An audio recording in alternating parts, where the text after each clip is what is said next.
고린도전서 14장 1절부터 12절 말씀입니다. 1절 말씀 제가 먼저 읽겠습니다. 사랑을 추구하며 신령한 것들을 사모하되 특별히 예언하려고 하라. 방언을 말하는 자는 사람에게 하지 아니하고 하나님께 하나니 이는 알아듣는 자가 없고 영으로 비밀을 말함이라. 그러나 예언하는 자는 사람에게 말하여 덕을 세우며 권면하며 위로하는 것이요, 방언을 말하는 자는 자기의 덕을 세우고 예언하는 자는 교회의 덕을 세운다니. 나는 너희가 다 방언 말하기를 원하나 특별히 예언하기를 원하노라. 만일 방언을 말하는 자가 통역하여 교회의 덕을 세우지 아니하면 예언하는 자만 못하니라. 그런즉 형제들아, 내가 너희에게 나아가서 방언으로 말하고 계시나 지식이나 계시나 가르치는 것으로 말하지 아니하면 너희에게 무엇이 유익하리요. 혹 필이나 검은고와 같이 생명 없는 것이 소리를 낼 때에 그 음의 분별을 나타내지 아니하면 필이 부는 것인지 검은고 타는 것인지 어찌 알게 되리요. 만일 나팔에서 소리를 내며 누가 전투를 준비하리요. 이와 같이 너희도 혀로서 알아듣기 쉬운 말을 하지 아니하면 그 말하는 것을 어찌 알리요. 이는 허공에다 말하는 것이라. 이것이 세상에 소리의 종류가 많으나 뜻없는 소리가 없나니. 그러므로 내가 그 소리의 뜻을 알지 못하면 내가 말하는 자에게 외국인이 되고 말하는 자도 내게 외국인이 되리니. 그러므로 너희도 영적인 것을 사모하는 자인즉 교회의 덕을 세우기 위하여 그것이 풍성하기를 구하라. 아멘. 주님의 말씀입니다. 오늘도 주님의 은사가 가득 넘치시기를 축복합니다. 1절 말씀에 사랑을 추구하며 추구한다라고 하는 것은 사냥꾼이 먹잇감을 찾기 위해서, 쫓기 위해서 끈질기게 추구하는 것, 그것을 추구한다라는 단어를 씁니다. 그러므로 우리가 해야 될 것이 있는데 바로 사랑을 끝까지 추구하는 것입니다. 왜 사랑을 추구해야 되는가, 이것을 알아볼 때 먼저 앞절 말씀을 볼 수가 있습니다.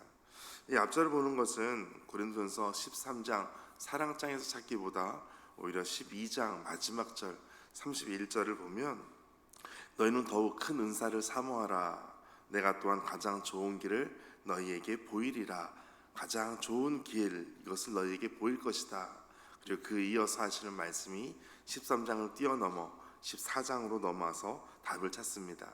가장 좋은 길, 가장 큰 은사, 이것을 사모하라 라고 하는 것은 바로 사랑을 추구하라. 특별히 신령한 것들을 사모하되 특별히 예언하려고 하라. 가장 큰 은사는 바로 예언이라는 것입니다. 예언이라고 하는 것을 우리가 이해할 때 단순히 어떤 미래에 대해서 말해주는 것, 이것을 의미하는 것보다 오늘 이 말씀은 하나님의 말씀, 하나님께서 성도들을 격려하고 위로하고 또 힘을 돋아주는 그런 말씀을 의미합니다. 그것을 바로 예언이라는 것입니다. 방언과 예언 두 가지를 계속해서 오늘 본문에서는 말씀을 비교하고 있는데 2절에도 보면 방언을 말하는 자, 이 방언을 말하는 자는 사람에게 하는 것이 아닙니다. 하나님께 하는 것입니다. 왜냐하면 알아듣는 자도 없고 이것은 영으로 비밀을 말하기 때문입니다 라고 말씀합니다. 특별히 사도행전 2장에 나타나는 사람들이 방언을 하게 됩니다. 방언하는 것에 대해서 성경에서는 두 가지로 해석을 할 수가 있는데 사람들이 알아들을 수 있는 방언이 있고 사람들이 알아듣지 못하는 방언이 있습니다. 예전에 한 집회를 하는데 청소년 집회, 교회에서 같이 기도하고 하는 집회였습니다. 그런데 한 15명, 20명 정도 되는 중고등 학생들이랑 같이 강릉 지역에서 교회에서 집회를 하는데 중학생 아이가 영어로 말을 하기 시작하는 것입니다. 그 아이가 학교 성적이 좋은 아이가 아닙니다. 그런데 방언을, 영어 방언을 받아서 영어로 말하기 시작하는 겁니다. 그래서 신기한 일이죠. 저도 봤을 때 분명히 그것은 영어였고 그 아이가 영어를 잘하는 아이가 아니었지만 말을 영어로 술술 하는 겁니다. 영어 방언도 있구나라는 것도 직접 보게 되었습니다. 또 알아듣지 못하는 방언도 있습니다. 사람들은 무슨 말을 하는지 알아들 수 없습니다. 그런데 방언하는 것과 예언하는 것을 비교할 때 특별히 3절을 보면 그러나 예언하는 자는 사람에게 말하여 덕을 세우며 권면하며 위로하는 것이요. 하나님의 말씀을 가지고 위로한다는 것은 사람에게 덕을 세우고 권면하고 위로하는 말씀입니다. 이것이 바로 예언입니다. 성경을 볼 때에, 하나님의 말씀을 볼 때 우리에게 질책하는 부분도 있지만 대부분 우리를 다시 세우고 위로하는 말씀입니다. 그것이 바로 예언된 하나님의 말씀으로 격려하고 위로하는 것입니다. 그런데 4절에 보면 방언을 말하는 자는 자기의 덕을 세우고 반대로 예언하는 자는 교회의 덕을 세운다 라고 말씀합니다. 그러므로 예언하는 것을 더욱더 하려고 하라라고 말씀하는 것이죠. 방언이라고 하는 은사가 우리에게 중요합니다. 또 필요한 것이기도 합니다. 그래서 다 방언하는 사람은 아닐 수 있습니다. 그러나 사도 바울이 권면하는 것은 5절 말씀에 보면 나는 너희가 다 방언 말하기를 원하나 다 방언을 했으면 좋겠다 라고 말씀합니다. 방언하기를 사모하는 자들에게 하나님께서 모두에게 방언을 주십니다. 그러므로 아직 방언을 사모하고 했었지만 아직 못하는 분이 계신다면 더욱더 사모하는 마음으로 하나님께 구해 보십시오. 하나님께서 방언을 주실 줄 믿습니다. 특별히 예언하기를 원하노라, 이 말씀은 만일 방언 말하는 자가 통역하여 교회의 덕을 세우지 아니하면 예언하는 자만 못하니라. 이 말씀은 방언이 그만큼 중요합니다. 그러나 예언하는 것보다 방언이 못하다고 하는 것은 교회의 덕을 세우지 않는다면 그 중요한 방언의 은사도 예언하는 것만 못하다라고 말씀하고 있습니다. 그러므로 우리에게 예언하는 것, 하나님의 말씀을 가르치고 하나님의 말씀으로 권면하는 것, 하나님의 말씀으로 위로하는 것, 이것이 교회의 덕을 세우는 것이다 라는 것을 말씀하고 있습니다. 오늘도 주님의 은사를 통해서 더 교회의 덕을 세우는 모든 분들 되시기를 축복합니다. 7절, 8절에 보면 피리나 또 검은고나 나팔을 연주하는 것, 이것이 피리를 부는 것인지 검은고를 타는 것인지 나팔을 부는 것인지 분명한 소리를 내지 못하면 그것을 어찌 알 수 있겠느냐. 특별히 나팔을 불 때에는 그것을 잘못하면 누가 전투를 준비하겠느냐.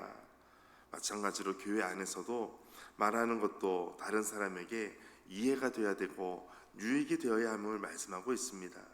9절에는 이제 우리의 신체의 부위를 말씀합니다. 너희도 혀로서 알아듣기 쉬운 말을 하지 아니한다면 그 말하는 것을 어찌 알 수 있겠느냐라고 말씀합니다. 마치 허공에다 말하는 것과 같다. 이 세상의 소리의 종류가 많이 있지만 뜻없는 소리가 없다. 특별히 11절 같이 읽겠습니다. 그러므로 내가 소리의 뜻을 알지 못하면 내가 말하는 자에게 외국인이 되고 말하는 자도 내게 외국인이 되리니. 아멘. 이 말씀은 우리가 말을 할 때 알아들을 수 있어야 된다라는 것입니다. 그 말씀은 유익이 되어야 되고 이해가 되어야 한다라는 것입니다. 그러므로 이제 우리 모든 믿음의 사람들에게 하나님의 은사를 받는 우리에게 11절 이것을 결론적으로 말씀하고 있습니다. 12절 함께 읽겠습니다. 그러므로 너희도 영적인 것을 사모하는 자인즉 교회의 덕을 세우기 위하여 그것이 풍성하기를 구하라. 아멘. 다른 사람 또 교회를 살리는 은사를 구하라라는 것입니다. 우리가 영적인 것을 사모하는 자이다. 우리가 하나님의 은사를 더욱더 사모하시길 바랍니다. 은사를 사모한다는 것은 선물을 주는 아버지와 같습니다. 아버지가 출근하면서 돌아올 때 멋있는 장난감을 사줄게 라고 약속을 하고 출근을 하십니다. 그럼 그 아이는 하루 종일 무엇을 기다리냐면 아버지가 돌아오기만을 기다립니다. 왜냐하면 장난감을 선물로 주신다고 말씀하셨기 때문입니다. 그리고 아버지가 선물을 가지고 집으로 돌아옵니다. 그럼 그 아이는 어디를 가장 먼저 보겠습니까? 아버지 손을 가장 먼저 볼 것입니다. 그리고 그 아버지에게 그 장난감을 받고 그 아이는 어떻게 하면 좋겠습니까? 아버지한테 감사하다는 표현을 하거나 아버지를 안아드리거나 등등 할 수 있겠죠. 그런데 만약에 아버지에게 선물을 받고 장난감을 받고 자기의 방에 들어가서 문을 딱 닫아버린다면 아버지의 마음이 어떨까요? 가장 좋은 선물을 주었는데 아들이 그것을 보고 딸이 그것을 보고 자기의 방문을 닫아버리고 들어가 버린다면 그것은 굉장히 이상한 분위기가 될 것입니다. 가장 쉬운 예로 이것을 제가 생각하게 보게 되었는데, 이것은 특별히 은사를 사모한다는 것은 은사를 주시는 하나님을 사모하는 것입니다. 그럴 때 선물은 보너스로 주시는 것입니다. 가끔 우리가 은사를 사모한다고 할 때 은사 자체만을 우리가 구할 때가 있습니다. 그러나 은사를 사모한다는 것, 영적인 것을 사모한다는 것은 은사를 주시는 하나님을 사모하는 것입니다. 그리고 하나님께 감사하는 것입니다. 그리고 이것을 너희는 구하라 라는 것입니다. 그리고 그 구한 것을 통해서 교회의 덕을 세워야 된다라는 것을 오늘 본문을 통해서 말씀하고 있습니다. 오늘 우리에게 이와 같은 은사를 사모하고 하나님을 더욱더 사모하는 분들 되시기를 주의 이름으로 축복합니다. 함께 기도하겠습니다. 주님, 우리에게 주신 은사를 어떻게 사용해 왔는지를 다시 한번 돌아봅니다.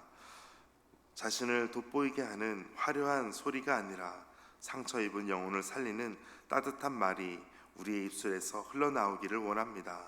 공동체에 유익하게 하기 위하여, 교회의 덕을 세우기 위하여 날마다 우리를 사용하여 주옵소서. 더욱더 은사를 사모하고 더욱더 은사를 주시는 하나님을 사모하는 마음으로 더 주님께 구하는 믿음의 성도들 모두 되게 하여 주옵소서. 이 모든 말씀 예수님의 이름으로 기도하옵나이다. 아멘. 오늘 말씀 가지고 함께 기도했으면 좋겠습니다.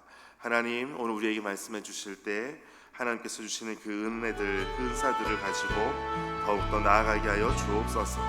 주님, 오늘 우리에게 말씀하시는 그 은사들을 계속해서 사모하는 마음을 부어주시고 우리에게 더욱더 교회의 덕을 세우는 하나님의 크신 은사들을, 특별히 말씀의 은사들을 계속해서 부어 주옵소서. 함께 기도하겠습니다.